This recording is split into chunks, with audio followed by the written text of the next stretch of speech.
तो मैं दिनेश की ओर आप सबका स्वागत है न्यूज़ टाइम के अंदर। राजस्थान में जो पुरानी पेंशन योजना लागू की और कुछ और राज्यों में लागू हुई है, उसको लेकर अब नीति आयोग के उपाध्यक्ष हैं सुमन बेरी। अब उन्होंने आपत्तियां और असहमति जतानी शुरू कर दी है। कुछ ऐसा लग रहा है कि जैसे पूरी केंद्र सरकार ने अब मन बना लिया है कि जो भी राज्य पुरानी पेंशन स्कीम लागू करेंगे उनको अब किसी न किसी रूप में पनिश किया जाए। ऐसा लग रहा है कि ये एक टसल आ गई है बीच में, जहाँ पे केंद्र सरकार ने फैसला कर लिया है कि भारत में किसी भी बुज़ुर्ग को कोई भी पैसा नहीं दिया जाएगा ओल्ड पेंशन स्कीम के रूप में।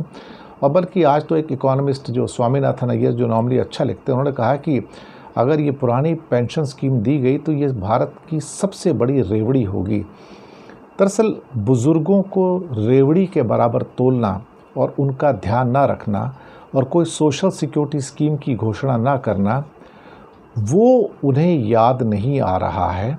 लेकिन उन्हें ये याद आ रहा है कि ये जो पेंशन स्कीम है ये रेवड़ी है, क्योंकि अब हिमाचल में भी ये लागू कर दी जाएगी।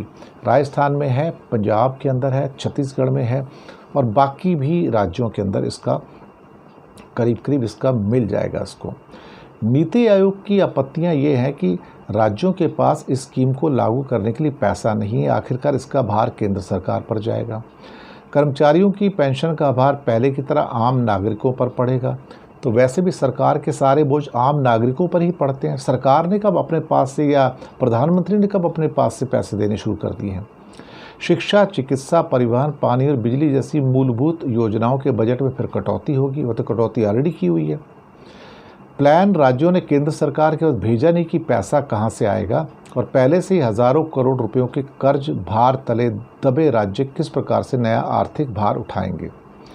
राजनीतिक दलों को छूट नहीं दी जा सकती कि वे वित्तीय अनुशासनहीनता करें और मर्जी आए जैसे वादे चुनाव में करें। तो मोदी जी तो खुद सबसे बड़ी रेवड़ियाँ बांटने वाले हैं, दूसरों को क्या करेंगे। दूसरी बात, राज्य सरकार पेट्रोल पर 50 पैसे भी कम करके केंद्र से मुआवजा चाहती है, तो हज़ारों करोड़ कहाँ से आएंगे। अब मुसीबत ये है कि संसद में पेश कानून को राज्यों के स्तर पर इस ढंग से उल्लंघन नहीं किया जाना चाहिए, ये कहती है नीति आयोग। लेकिन मुझे लगता है कि ये एक बड़ी टसल होने जा रही है केंद्र में और राज्यों में, जो एक किस्म से देखा जाए तो एक ऐसे लेवल तक भी जा सकती है जहाँ पर केंद्र और राज्यों के बीच आप लंबा संघर्ष और टसल आपको देखने को मिल सकती है, और वो भी बहुत जल्दी।